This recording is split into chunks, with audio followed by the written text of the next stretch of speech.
अस्सलामु अलैकुम my social media family, सियासी तब्ज़ीर और तबसरों के साथ आपकी खिदमत में हाजिर हूँ। शुरू करते हैं पहली खबर से। तो जनाब, इस वक्त जो पहली खबर आपके साथ शेयर करने जा रही हूँ वो आलिया हमज़ा के हवाले से है। उनकी गिरफ़्तारी के हवाले से खबरें आ रही हैं। इससे पहले भी आपने उमर अयूब और साथ में इमरान खान की जो बहनें हैं उनकी गिरफ़्तारी की खबरें सुन ली हैं। तो अभी की जो लेटेस्ट खबर है वो मैं आपको बता दूं कि पाकिस्तान तहरीक-ए-इंसाफ यानी पीटीआई के जो मरकज़ी रहनुमा है आलिया हमज़ा, उनको पुलिस ने फाइनली गिरफ़्तार कर लिया है।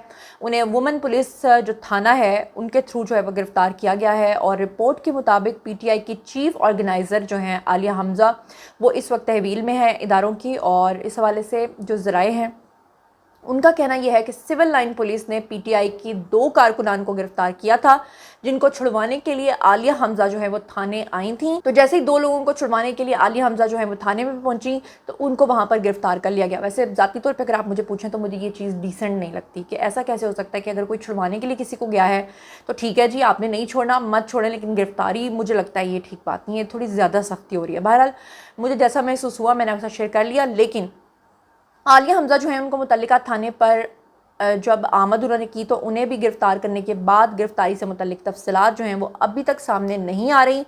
और कहा गया है कि उन्हें जो है वो ये भी नहीं बताया जा रहा कि किन इल्ज़ामात के तहत या किन मामलात के तहत हिरासत में लिया गया है।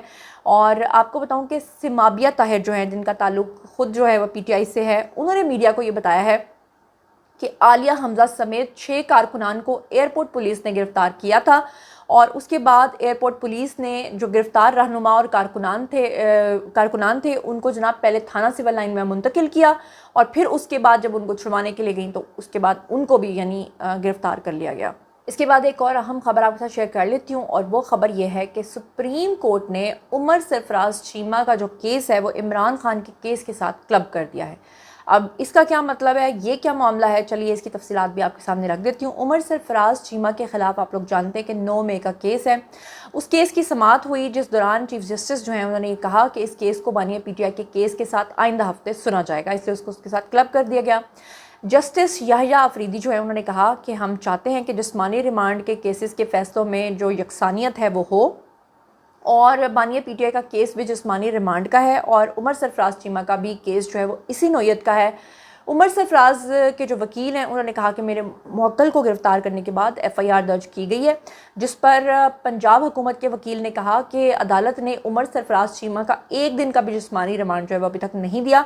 उमर सरफराज चीमा से उन्होंने कहा कि एक पिस्टल जो है वो भी बरामद हुई थी और अब इस केस को जो है वो 24 अप्रैल तक जो है वो मुलतवी कर दिया गया है। चलिए, जहां मैंने इतनी बुरी बुरी खबरें शेयर की हैं वहीं पर कुछ अच्छी खबरें भी हो जाएं। तो अच्छी खबर जो मैंने आपसे शेयर करनी है जनाब वो ये है कि मरियम नवाज़ ने एक और अहम ऐलान कर दिया लोगों के रिलीफ के लिए। उन्होंने कहा है कि 1 मई को 12.5 लाख अफराद जो हैं उनमें राशन कार्ड्स जो है वो तकसीम करने का ऐलान उन्होंने कर दिया है, जो कि लोगों के लिए बड़ा ही एक रिलीफ साबित होगा। लाहौर में स्पेशल अफराद के लिए मुआवने आलात और व्हील चेयर्स की फराहमी की तकरीब में खिताब करते हुए उन्होंने कहा कि जो खसूसी अफराद हैं वो सोशल वेलफेयर डिपार्टमेंट के पोर्टल में ख़ुद को रजिस्टर करवाएं। और उन्होंने कहा कि खुशी है कि अब इक़्तिदार का रुख जो है वो बदला है और अब हुकूमत जो है वो खुद चलकर आवाम के दरवाजे तक पहुँच रही है। रियासत जो है वो खसूसी अफराद का हाथ थामे तो उनकी मुश्किल में आसानी हो जाएगी। और 12.5 लाख अफराद में राशन कार्ड तकसीम करने की जो बात की गई है ये एक बड़ी ही कमाल की और खुशखबरी की बात है। एक और बड़ी अहम खबर जो इस वक्त आपके साथ शेयर करने जा रही हूँ वो ये है कि आप लोगों को पता है कि अफ़गानी अफराद पाकिस्तान के अंदर बहुत लंबे अरसे से जो गैर कानूनी तौर पर मुकीम थे उनको कई बार अल्टीमेटम दिए जा चुके हैं कि आप अपना मुल्क जो है वापस चले जाएं और पाकिस्तान को छोड़ के चले जाएं। उसमें बहुत सारे लोग माइग्रेट कर चुके हैं लेकिन बहुत सारे अभी भी पाकिस्तान के अंदर हैं। तो अब फाइनली एक ऐलान कर दिया गया है कि 30 अप्रैल के बाद अगर कोई गैर मुल्की वीज़े के बगैर पाकिस्तान में रहा तो उसका ज़िम्मेदार उसको रखने वाला भी होगा। वज़ीर ममलूकत बराए दाखिला जो हैं उन्होंने ये ऐलान किया। तलाल चौधरी उनका कहना था कि 30 अप्रैल के बाद कोई गैर मुल्की वीज़े के बगैर पाकिस्तान में नहीं रहेगा। प्रेस कॉन्फ्रेंस उन्होंने की है, उन्होंने कहा है कि इसके बाद भी अगर कोई पाकिस्तान में रहा या किसी ने गैर कानूनी तौर पे ऐसे किसी शख्स को अपने पास रखा, किसी को दुकान दी, किसी को घर दिया, तो साथ में जो आजकल ऑपरेशंस चल रहे हैं ना, जो कहते हैं कि कोई भी उठा के ले जाता है वो निर्गय में आएगा। तलाल चौधरी का मज़ीद ये भी कहना था कि अफ़गान हुकूमत से हम राब्ते में हैं और बातचीत के लिए नायब वज़ीर आज़म की क़यादत में एक वफ़द जो है वह अफ़गानिस्तान भी जा रहा है।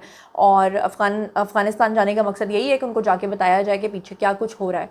और अभी तो अमेरिका ने भी इस बात को मान लिया है जनाब कि جو اسلحہ وہ چھوڑ کر گئے تھے وہ سارا غیر قانونی طور پہ پاکستان کے اندر استعمال ہو رہا ہے، کیونکہ یہ جو کالعدم تنظیمیں ہیں وہ اس کا غلط استعمال پاکستان میں کرتی ہیں۔ اب جاتے جاتے کچھ انتہائی اہم خبریں جو آپ کے ساتھ شیئر کرنا بہت ضروری ہیں۔ پچھلے دنوں آرمی چیف نے جو للکارا، جو دبنگ سٹائل سے انہوں نے سپیچ کی، اس میں انہوں نے صاف طور پہ کہا تھا کہ جو 1500 دہشت گرد یہ سمجھتے ہیں کہ بلوچستان کو خدا نہ خواستہ پاکستان سے الگ کر لیں گے، یہ ان کا خواب ہمیشہ خواب ہی رہے گا۔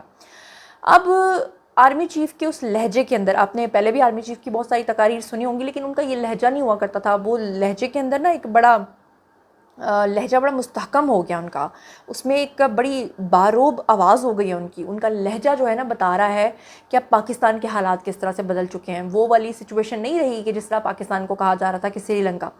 تو اب اس بارے میں جناب یہ مولانا ہدایت الرحمان بلوچ جو ہیں، انہوں نے کوئٹہ میں خطاب کرتے ہوئے آرمی چیف کے اوپر جو ہے وہ اتنی تنقید کی ہے کہ میں سن رہی تھی اور میں ہنس رہی تھی کہ جو ایک ایک سیٹ کے اوپر مرنے والے لوگ ہوتے ہیں، جو انہی اسٹیبلشمنٹ کے لوگوں کے پاس جا کے کہتے ہیں کہ بس ایک سیٹ کا تقاضا ہے اور آپ ہمیں موقع دیجیے اور ہم جو ہے ہمیشہ آپ کے جوتے اٹھائیں گے، اور بعد میں وہ اس طرح سے فوج کو یا اسٹیبلشمنٹ کو یا آرمی چیف کو للکارتے ہیں لوگوں کے سامنے کہ جیسے وہ پتہ نہیں کتنے اصول پسند ہیں۔ کیا کہہ رہے ہیں؟ ہیو اے لک۔ ہمارے سپاہ سالار کی جو تقریر ہے، جس کا لہجہ ہے، اس کی جو تکبر ہے، جس کی غرور ہے، اس کا جو کمنڈ ہے، اب تک عبرت نہیں ہے۔ اللہ کے بندے، تم اپنے کیمپوں پہ محفوظ نہیں ہو، تم اپنی چوکیوں میں محفوظ نہیں ہو، تم اپنی چھاونیوں میں محفوظ نہیں ہو۔ موقع ہے پولیس والوں کا، ایف سی والے تو ہے گدھے۔ اس نے پاکستان کا جو موجودہ نظام بنایا ہے، اگر وہ زندہ ہے اس پر لعنت، اگر مرا ہے اس کے قبر پہ لعنت۔ یہ تو جنرل یحییٰ خان کا پاکستان ہے، قائد اعظم کا پاکستان۔ آج کا یہ جھوٹ بولتے جو کہ یہ ملک تمہارا ہے، ہم خواہ مخواہ اس میں تارپور بارڈر ہے، اس میں تو کوئی پاسپورٹ شرط نہیں ہے۔ صرف ایک وجہ ہے کہ انڈیا کے اس طرف اور پاکستان کے اندر وہ دو آپس میں رشتہ دار ہیں، ایک ہی خاندان سے تعلق رکھتے ہیں۔ پشتونوں اور بلوچوں کی بدقسمتی ہے کہ پنڈی اور اسلام آباد میں ہمارا کوئی رشتہ دار نہ ہونے کی وجہ سے بمباری کی، پکڑ بھی لیا، چائے پلایا، بسکٹ پلایا، واپس کر دیا۔ کزن ہے نا، اس نے 3 لاہوریوں پہ گاڑی چڑھایا، 3 کو مار دیا، ماشاءاللہ۔ ریمنڈ ڈیوس رخصت کر دیا، کیوں؟ باپ تھا۔ جب افغانیوں نے باپ کو نکالا تو افغانیوں کی سزا ہے۔ ہمارے باپ کو افغانستان سے کیوں نکالا؟ کیونکہ ہمارے اسٹیبلشمنٹ کا باپ امریکہ ہے۔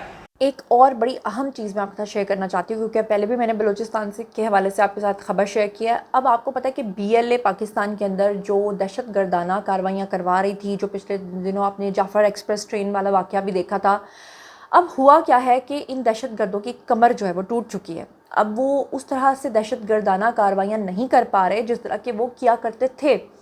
اب ایسے میں ان کے اندر مایوسی جو ہے اتنی حد تک پھیل گئی ہے، اور ظاہری بات ہے کہ جو لوگ ان کو آگے سے کنٹرول کرتے ہیں وہ اوبویسلی ان کو ٹارگٹ دیتے ہیں کہ بھئی آپ نے یہ کام کرنا ہے، یہ کر کے دکھانا ہے، اور ان کی کمر تو ٹوٹ چکی ہے۔ لہٰذا یہ جو پچھلے دنوں واقعہ پیش آیا ہے ایران کے صوبہ سیستان کے اندر، جو 8 مزدوروں کو، پاکستانی مزدوروں کو انہوں نے شہید کیا ہے، تو ایسے لوگوں کا اب اس طرح کے معاملات کر کے مذموم مقاصد پورا کرنے کا جو ایک سمجھ لیں کہ طریقہ کار ہے یا طریقہ واردات ہے، اس سے وہ آپ کو جسٹ یہ میسج دینا چاہتے ہیں کہ ہم ابھی بھی موجود ہیں، ہمارے ابھی بھی محفوظ ٹھکانے جو ہے ایران کے اندر موجود ہیں۔ اگر آپ یہ بات کریں کہ ان کے محفوظ ٹھکانے ایران میں موجود ہیں تو اس بات سے کوئی انکار نہیں ہے، لیکن ایران کے اندر ان کے محفوظ ٹھکانے ہیں دہشت گردوں کے، یہ ایک سوالیہ نشان ہے، یہ ایرانی حکومت کے اوپر بھی ایک سوالیہ نشان ہے۔ اور ایسے میں ایرانی گورنمنٹ کو اب یہ سوچنا پڑے گا کہ وہ ان کے خلاف کیا کرتے ہیں، مگر اب وہ انڈیویجولی لوگوں کو ٹارگٹ کر کے یا مزدوروں کو ٹارگٹ کر کے یا 7-7 8-8 لوگوں کو کر کے اپنی طرف سے وہ ایک پیغام دینے کی کوشش کر رہے ہیں کہ ہم، وہ جو کہتے ہیں نا کہ مرتے مرتے آخری سانسیں لینے والا پیغام، وہ یہ دے رہے ہیں۔ جہاں ایران کے اندر ان کے محفوظ ٹھکانوں کے اوپر ایک سوالیہ نشان بنتا ہے، وہیں پاکستان میں بائیں بازو کی جو جماعتیں ہیں اور انسانی حقوق کی جو تنظیمیں ہیں، ان کی خاموشی بھی ان چیزوں کے اوپر ایک سوالیہ نشان ہے۔ اور پاکستانی اداروں کے پاس بی ایل اے اور بی ایل ایف کے خلاف جتنے بھی ثبوت موجود ہیں، اور یہ جو خاص طور پہ ریسنٹلی واقعہ جعفر ایکسپریس ٹرین والا ہوا ہے، اس کے بعد بھی اگر عالمی برادری اس کے اوپر خاموش رہتی ہے اور کوئی پابندی نہیں لگاتی، تو یہ بھی بہت سارے سوالات کو جنم دیتا ہے کہ کون لوگ ہیں ان لوگوں کے پیچھے۔ تو جناب یہ تھا آج کا ویڈیو، باری ہے جی آپ لوگوں کی آئی کامنٹ سیکشن میں، اور بتائیے کہ آپ اس بارے میں کیا سوچتے سمجھتے ہیں۔ مزید خبریں، ولاگز، انٹرویوز اور سیاسی تجزیے جاننے کے لیے میرے ساتھ کنیکٹڈ رہنا ہرگز مت بھولیے گا۔ چینل کو سبسکرائب کر لیجیے گا، اپنا بہت خیال رکھیے گا۔ اللہ نے کے بان۔